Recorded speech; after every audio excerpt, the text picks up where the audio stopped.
So after 14 years of real estate, I restarted after taking a 2-year sabbatical.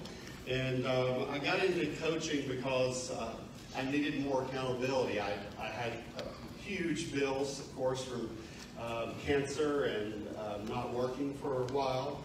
And I really needed to step up my game. And I really had plateaued at about 45 transactions to 55 transactions a year. And I really needed someone to hold me accountable. And I needed fresh ideas. I didn't want to do what the other agents kept doing that never pushed them further. So that's the reason I decided to join Tom Ferry. Okay. This year, we're going to close already 175 transactions. Not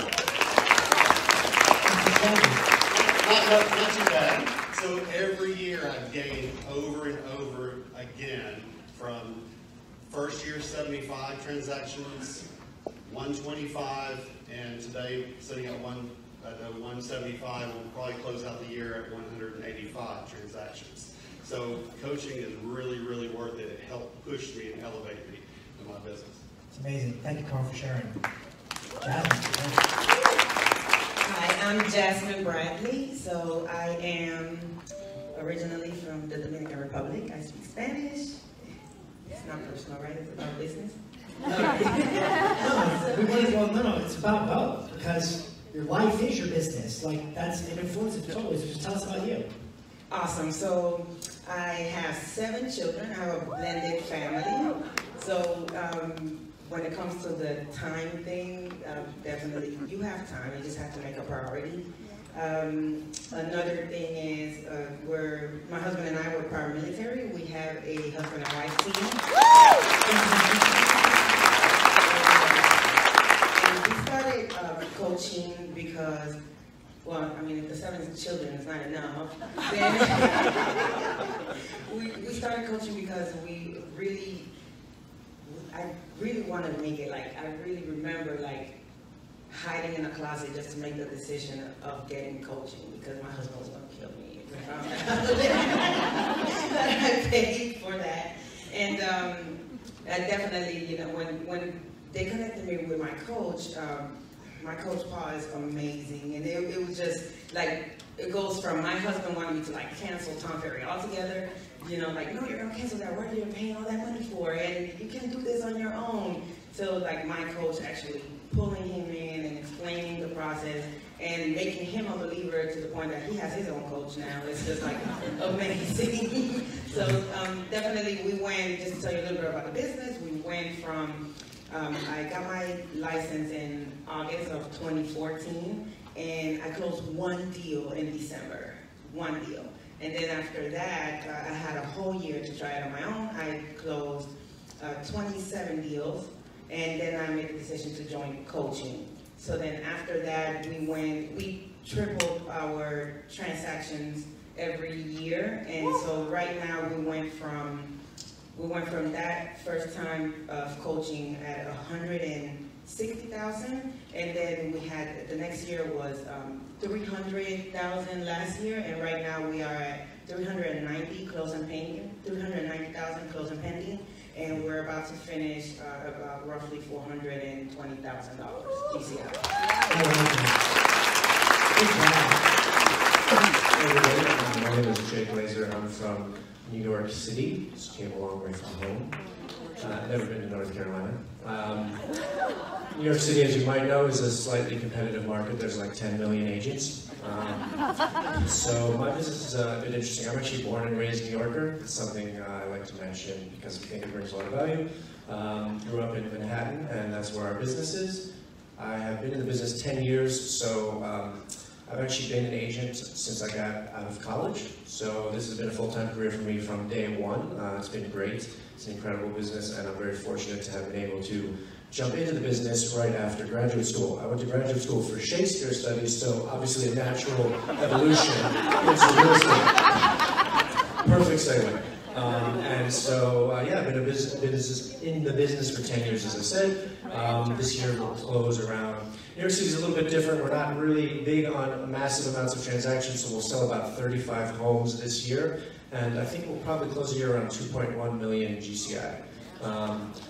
originally, before we joined coaching, just to give you some context, our highest year was about $1 million. So we basically done 100% increase in our business year over year, and we've seen dramatic numbers for the last 3 years, pretty much. So it's been an incredible run. Very lucky. It's amazing. Thank you guys for sharing the story a little bit. So they each run phenomenal businesses, do they not? Yeah. And I'm really interested in, I want to learn more about like your journey in terms of, because you made a comment like it's not a personal thing, but it is a personal thing. Running a business, being a person. We listened to Kim yesterday talk about how she faced a massive challenge, and yet she's been able to stay the course. Now let me preface this conversation a little bit. I've been trying to make it very clear that this is a marketing event. But by no means am I suggesting that marketing is the end-all be-all of what it takes to be successful in this business. Now, having said that, I'd like to break down, like, what are some of the things you guys are doing in your businesses, tactically, from like a high-level view, 30,000-foot view, to generate leads to grow your business. Where's the business coming from? And anybody can go first. I have the money up. So the 30,000 overview from our business is actually quite simple. Obviously, we just went through some Facebook tactics, which can make your minds explode. But there's success in simplicity. So for us, it's kind of like a three-pronged approach. For example, we'll start with the very grassroots efforts of just basic touch points. So Jason went over this yesterday. Texting, calling clients, very simple. I mean, if you see on social media that a client of yours had a party or did some sort of event or something, just sending them a text message being like, yo, thanks for the invite, something joking like that. And then just engaging that conversation. And then when we'll hit them from a email perspective, so we'll make sure we're hitting them on a digital platform so that they're getting constant touch points. So we send out at least 4 pieces of digital marketing per month, so we're a little bit above the median, but that's just, again, my team's approach. And then to kind of tie it all together, we'll also find them on social, right? So if you really want to know what people are doing on a personal level, because this is a personal business and people are spending the most amount of money or earning the most amount of money with the sale or purchase of their real estate, at the end of the day, it is very personal, it's very important to them. So knowing what their lives are like is critical to us. So we try to make contact with all of our clients also on social media so they can also see what we're doing and we can see what they're doing. So they get to know us and our brand specifically on that level while also getting more professional digital content, and then of course the personal touch, which is voicemail, voice calls, and then of course texting. And we do a lot of video as well, so they'll see my pretty face on video sometimes. Yeah. Nice. Thank you for sharing. All right, so just to kind of cap what I heard there, a lot of Facebook, a lot of personal touch, but it seems to be done on a systematic level. Like there's something, is there a CRM or a tool that's helping you kind of follow that pattern? Yeah, I mean, so we use contextually, we as a CRM, we can implement. So for us, we use Google Drive, just basic spreadsheets that allow us to say, here's who we need to reach out to, here's who we need to be in touch with, and that's constantly thrown in my face. We have a TV monitor in our office with our numbers, we have a blackboard, or whiteboard I should say, so it's really, you don't have to overcomplicate it. So we have the CRM, but at the same time we have a simple spreadsheet that just allows me to look at who I need to kind of be in touch with. It's good. Love it, man. Simple is key. Jasmin, Awesome. what's under the hood of the car? All right, fantastic. So for us, our main thing is that everybody that comes in, you want them in your CRM. So our CRM that we're using right now is FirePoint. I wouldn't suggest, if you don't have the money at the beginning, to start with something like FirePoint or Conversion or Boomtown. Start with whatever your company provides already for free. And that's how I did it. So everybody goes in there and you automatically put them in a drip campaign. It is a drip campaign, whether it is for the emails or what does everybody want? They want to see houses. They're really not looking specifically for you unless they just like you. So, but they want to see houses. So if it's a buyer, then you set them up on a campaign for to receive houses, for buying. If it's a seller, you can still put them up in a campaign for houses, but you just set them up specifically for their neighborhood. And if anything, they're at least receiving one touch from you. Sometimes it has gotten to the point, we're still tweaking our systems, so it has gotten to the point before that we forget about somebody. It's a lot of people, but because they're being touched, they feel like the email's still coming from you. So if you don't have a CRM, I would say that would probably be the first place where you start. I mean, a lot of people do a lot of marketing, and then you start receiving all of these people, and you can't keep up with them, or you don't have a way to at least keep them organized. So if you put them in your CRM, they are receiving houses from you, and it will help you kind of buy you time until you can give them all a call. So I hope that helps somebody. So it sounds like step one, get everybody in my CRM. Step two, get everybody on a buyer search so they're getting auto listing alerts, right? Exactly. And that alone is going to drive people. I mean, half of what we've talked about is get people on buyer searches. So there's the automatic, I mean, it's part of it, right? Exactly. And then, I mean, we do a lot of other things also, but I would say that's the main thing. So here's my question. Where are the people who get in your CRM? Where are you getting them? Awesome. So we're getting a lot from past client and Sphere, and also for online leads. And so a lot of the CRMs have a feature where you can pay them to do the advertising for you. So like to attract buyer leads. And then from there, when you attract the buyer leads, you call them and you convert them, make them past clients in Sphere. And as long as you stay in touch with your past clients in Sphere, they will recommend people to you. So is FirePoint doing Google Ads for you? They do Google Ads. And so then besides that, one of the ways that we stay in contact with our past clients in Sphere so that they'll forget about us is through video. We do video, we do a lot of Facebook advertising, we do a past client Christmas party at the end of the year, and that's a lot of fun. You know, everybody, it gives us the opportunity, the way we look at it, it's very hard to do Popeyes for everybody when you're closing so many transactions. So if you put them all in one room, then you can kind of love on them at the same time. So that's how we look at it.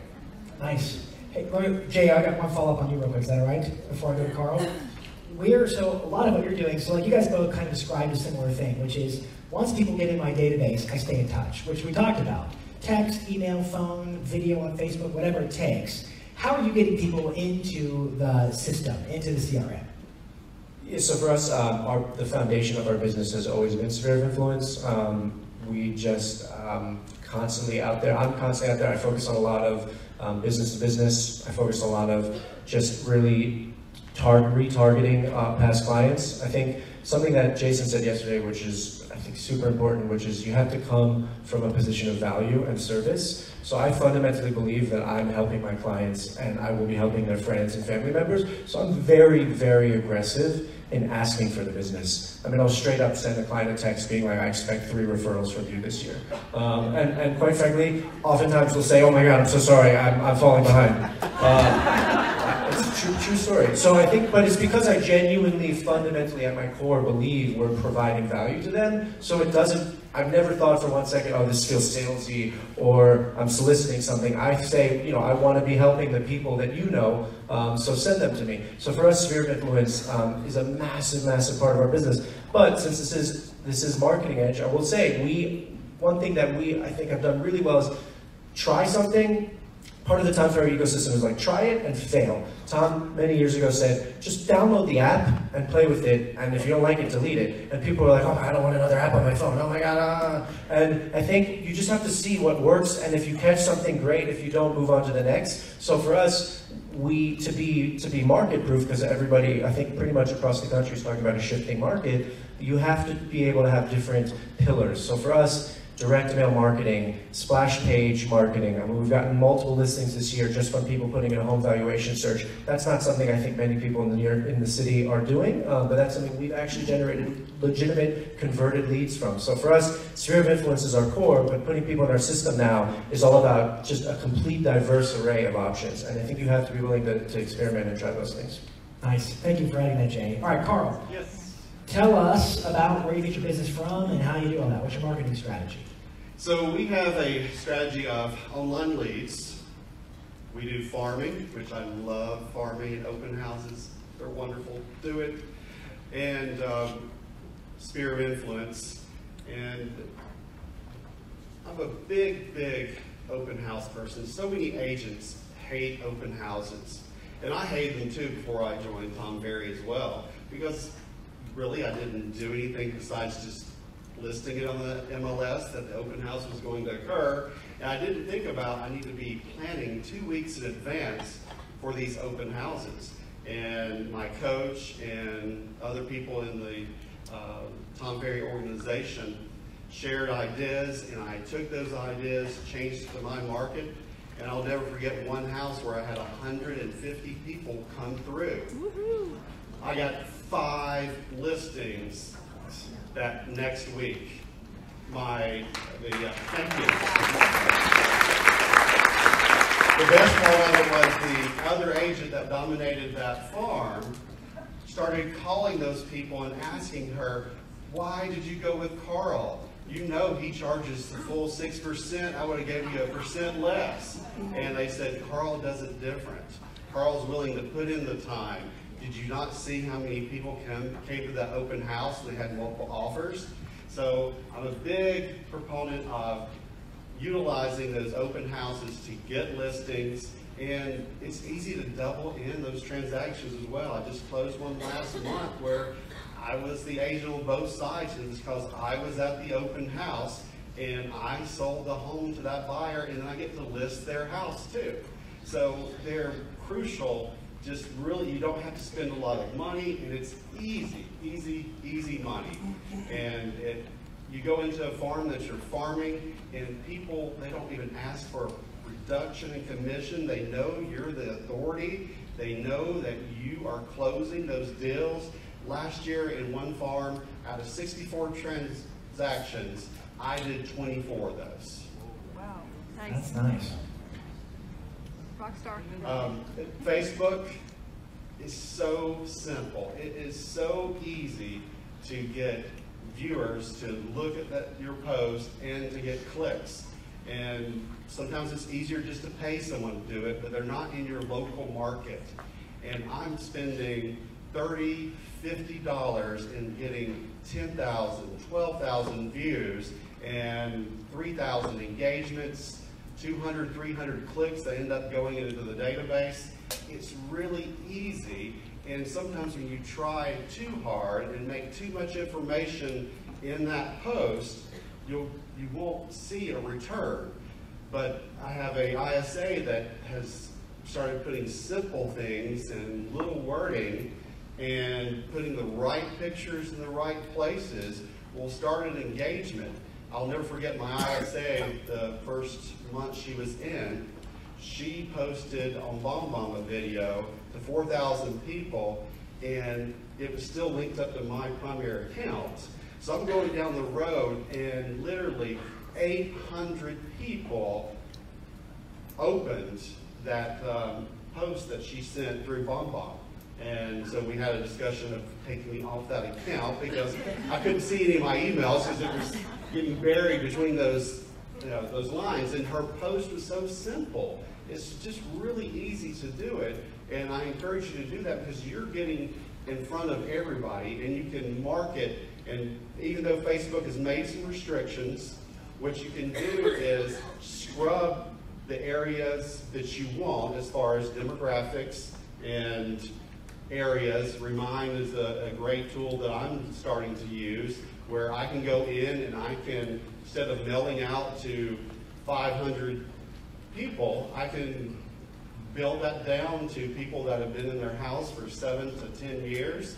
I can upload that list into Facebook and just target them. So I'm spending even less on Facebook ads and popping in front of those people, and they don't know that I'm just selecting those people, but they see me more because I can spend more money on those people. Love it. All right, so it sounds like you've got what I call a comprehensive, you're everywhere type of marketing strategy to farming. It's open houses, it's Facebook, it's everything, right? And I think that's the value, like you talked about a second ago, Jay. From the ecosystem, try this. If it works, great. Tinker. If it doesn't, move on to the next. And it seems like you've sort of tethered together this elaborate farming strategy. And what were your numbers again this year? We're close to 175 transactions this year. That's we're currently at 1.6 million in GCI, 38 million in gross sales. It's amazing. So it works. It works. Awesome. All right, so each of you says I'm going to kind of pique my curiosity. You talked about the resistance to initially, like you and your husband getting into coaching, etc. You talked about the resistance too many agents face in terms of being aggressive or reaching out and providing value. You talked about your own personal story of overcoming cancer, which is inspiring.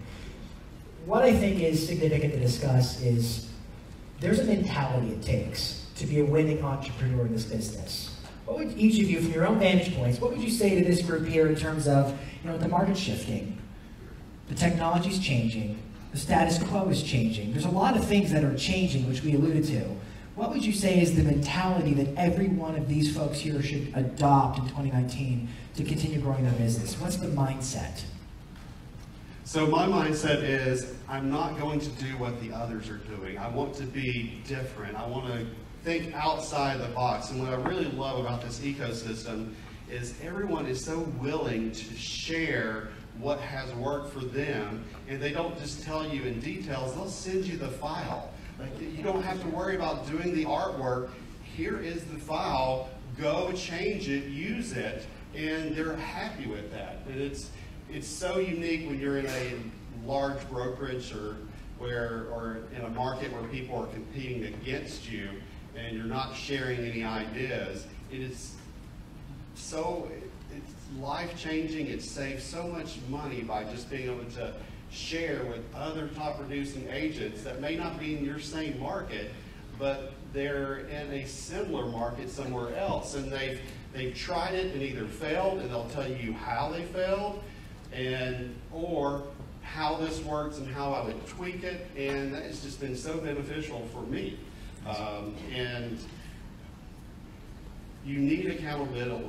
You've got to have someone that's holding your feet to the fire. I needed someone to tell me no. I needed someone to tell me, look in my numbers, which our coaches do. All my information's there, the income, the expenses, and they'll go through and say, why are you spending money there? Well, I feel like I should, but go back to your database, it's free, go push it. Or this is working, why are you spending money on these online leads when you can go farm, it's cheaper. So that is so important, because actually my coach knows more about my business than my wife knows about the business. And it was neat to have someone that's been there, done that, and that can help us not overspend, stay in budget, and give us refreshing ideas and a second look at our business.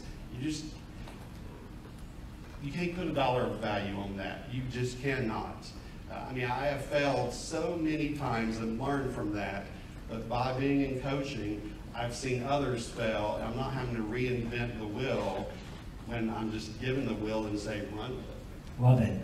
All right, Jasmin, what would you say? Thank you for sharing, by the way, Carl. Jasmin, what would you say about mindset to this group? Wow. Definitely the mindset is that you can get very overwhelmed with all of the information. Everything's changing. Oh my gosh. They have proven that we are more negative, even in the English language itself. You have to learn English, so. So even in the English language, there are more negative words than positive words. And so one of the things I would say is, like Tom says this all the time, he says, overwhelmed is underplanned. So you have to come up with a plan, and sometimes we think that we can come up with the best plan, but it's not until you share it with like your coach or somebody in the ecosystem that it's to a higher level than you are, that you really can tweak it so that it can be successful, so that it can be a successful plan. I must say I couldn't do this on my own. I couldn't. I mean, I have great support with my husband, my coach, and also with the ecosystem. So the mindset should be, even if you're not like in the level where these guys are, it's amazing. The mindset would be to start somewhere. You just can't get paralyzed. You have to start somewhere. We started with a little Facebook Live also, just the same way. And we just kept evolving. Even when we go through our Canva and we start like at the very bottom when we first started marketing, and you go and scroll up to where it's now, it just keeps getting better and better as long as you start, take some action, and then eventually you'll be able to even hire somebody to help you with the marketing so that you can focus on what you do best, which is real estate. I love it. Jay, you get to close us out with your opinions, your word on mindset. In the famous words of Nike, just do it. I would say mindset. For me, mindset's never been a challenge. I think you have to own who you are. Exhibit A. You have to thine own self be true. I think so for 2019, shifting markets, I think you really have to just do you and do it well. Do what you do best and stick to that. So, if you love open houses, don't go bananas on other marketing strategies because that's really an excuse not to do what you're doing well already. I think we all we just signed this affidavit. Don't be a candy ass or whatever it says. Don't just do you and do it effectively and own the space that's going to make you the most amount of money. So for me, the mindset is, I have a very specific brand, and I just need to 10x that brand. I need to maximize that brand, and I need to own it. So just do it. Awesome, awesome. Hey, Carl wanted to add one more thing. So Carl gets to close. Sorry, Jay, just didn't. Sorry, Nike. However, before he does, that was epic, and maybe we can hand the mic back for you to do the Nike thing again.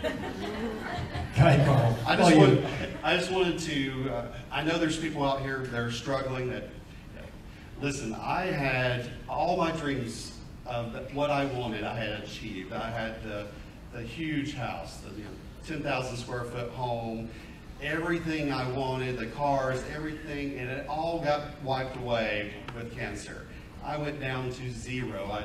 I remember going to the gas station and not knowing if I put my card in, if I could even fill up my tank in my car, and only putting a couple of dollars just to be able to make it to my next listing appointment or what I had to do. And spending the money into coaching was a big deal because I'd amassed $1 million in debt just from medical bills. I mean, literally my chemo was a 8 to 12 hour infusion in a hospital 5 days a week. It completely drained me financially, emotionally, but I still had that spirit of there's got to be a reason that I survived.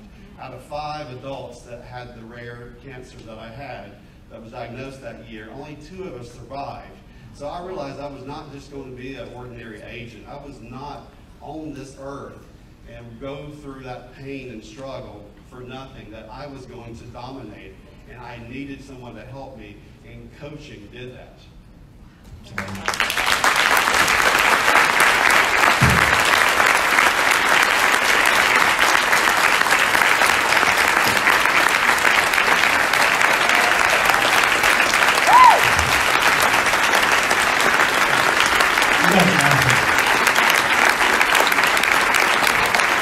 Now I got to talk about it.